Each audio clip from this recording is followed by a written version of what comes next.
ოლიგარქის რეჟიმი პოლიტიკურ რეპრესიებს განაგრძობს. საჯარო რეესტრმა უკვე გამოაქვეყნა ცვლილება, საიდანაც დგინდება, რომ გორის ხელოვნების სახლის შენობის ერთპიროვნული მმართველი მერია გახდა. ახლა ხელოვნების სახლში მოქალაქეები იკრიბებიან, რომლებიც რეპრესირებულ ფოტოგრაფებს მხარდაჭერას უცხადებენ. მათი დასჯა არალეგიტიმურმა მთავრობამ გორის თვითმმართველობის ხელით მას შემდეგ გადაწყვიტა, რაც საგამოფენო სივრცეში ინსტალაცია მოაწყვეს და ღიად თქვეს, რომ ნაომარი ქალაქი ბოდიშს არ მოიხდის. Paralelურად გორის ცენტრში ეწყობა აქცია, იქ შეკრებილები ხელოვანებს სოლიდარობას უცხადებენ. გორს და გიორგი ახალკაცს ვრთავთ პირდაპირ ეთერში. გიორგი, რა ხდება ადგილზე?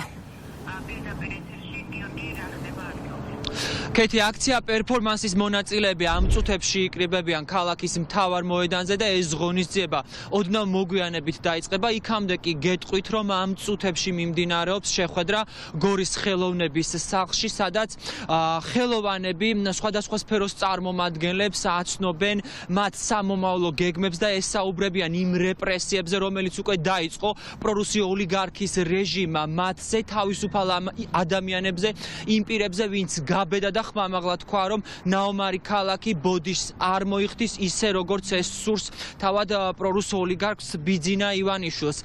მთავარი არხის მაყურებელმა იცის, რომ გორის მერის ხელით გადაწყვიტა რეჟიმმა, რომ დასაჯოს ხელოვანთა ჯგუფი. გორის ფოტოგრაფთა კლუბზე არის საუბარი, რომელსაც უნდათ რომ ჩამოართვან შენობა.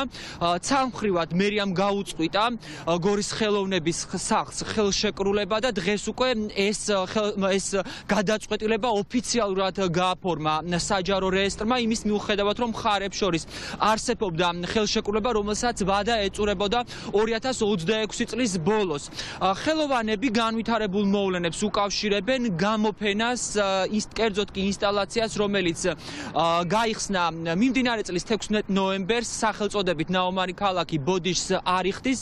ეს ძალიან არ მოეწონა როგორც ადგილობრივ, ისე ცენტრალურ დე-ფაქტო ხელისუფლებას და 5 დღეში გორის ხელოვნების სახლში გაიგზავნა წერილი მერიიდან, რომ მათ უნდა დაცალონ ტერიტორია, თუმცა როგორც გითხარით, ფოტოგრაფები არ აპირებენ ამ გეგმის სისრულეში მოყვანას და ნაწილი რომ გახდნენ ივანიშვილის რეჟიმის ამ გადაწყვეტილების და ისინი გეგმავენ, რომ წინააღმდეგობა გაუწიონ დე-ფაქტო ხელისუფლებას, რომელიც საოკუპაციო რეჟიმისთვის ბოდიშის მოხდა საპირებს. ცენზურა ამოქმედდა, სამწუხაროდ ამოქმედდა რეგიონიდან და რაღაცა ერთგვარი სადამსჯელო ღონისძიება ჩაატარა გორის მერიამ, რომ ასე ვთქვათ, შენობა უნდა დავცალოთ მათი გადაწყვეტილებით. მხოლოდ და მხოლოდ უკავშირდება იმ ინსტალაციას, რაც იყო 16 ნოემბერს რომ გაიხსნა და ძალიან ის არის ადვილი მისახვედრია, რომ 3-4 დღეში რომ მოგდის უკვე შემდგომი წერილი შენობის დაცრასთან დაკავშირებით. სასამართლო დავას დავიწყეთ, შეტანილია უკვე სარჩელი და მე ნახოთ როგორ წარიმართება ეს სასამართლო. ეს ყველაფერი რაც აქ ხდება, არის დემონსტრაცია იმის, რომ ხალხს უყვარს ხელოვნების სახლი, ეს ყველაფერი ეს ხალხის და ხალხი არის ჩვენთან.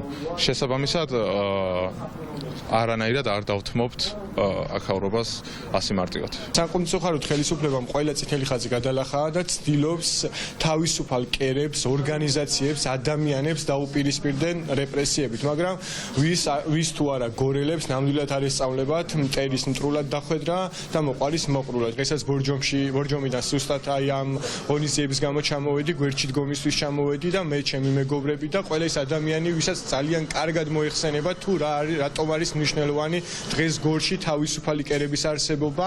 ჟიან ამ ადამიანებს, იმიტომ რომ მათ აქვთ ჩემო კარგო მაღალი მენტალიტეტი, მაღალი დონე.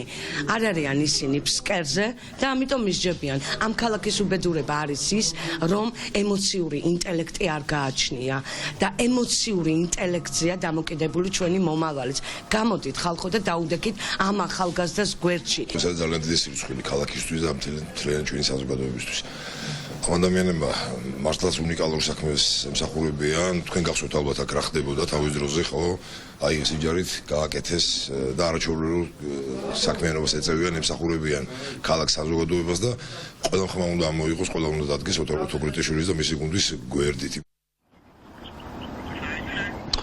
რეჟიმმა რომ გორელი ფოტოგრაფების დასჯა გადაწყვიტა ამის შესახებ ჩვენ მთავარი არხის მაყურებელს ჯერ კიდევ 2 დღის წინ მოუყევით ამ ხნის განმავლობაში გორის მერია საკითხთან დაკავშირებით დუმდა დღეს გაავრცელა იმ უწყებამ ოფიციალური განცხადება რომელსაც მართავს ფორმალურად სიმონ გულედანი რეალურად კი ყველა გადაწყვეტილების ავტორი არის ეგრეთ წოდებული ცენტრალური ხელისუფლება ქართული ოცნების რეჟიმზე არის საუბარი ამ განცხადებაში წერია რომ თითქოს ხელოვნების სახლის სივრცეში ხელისუფლებამ უნდა მოაწყოს ინოვაციების ცენტრი და ამისთვის ესაჭიროებათ ეს სივრცე. საუბარი არის სივრცეზე, რომელიც წლების განმავლობაში ნაგავსაყრელად იყო ქცეული, საკუთარი ხელით დაასუფთავეს ეს ტერიტორია ახალგაზრდებმა, მოიძიეს დონორები, გაარემონტეს შენობა და მოაწყეს საგამოფენო სივრცე. 2016 წლის შემდეგ ამ ტერიტორიაზე ახალგაზრდებისთვის თავისუფალი სივრცე ფუნქციონირებს, რომელიც არ მოსწონს როგორც ადგილობრივ, ისე ცენტრალურ ეგრეთ წოდებულ ხელისუფლებას და ამიტომ გადაწყვიტა რომ დახუროს ახლა ეს სივრცე, სწორედ ახალგაზრდებს გამოუცხადებენ სულ ცოტა ხანში მხარდაჭერას ის მოქალაქეები, რომლებიც გორის ცენტრში შეიკრიბებიან და აქცია პერფორმანს გამართავენ.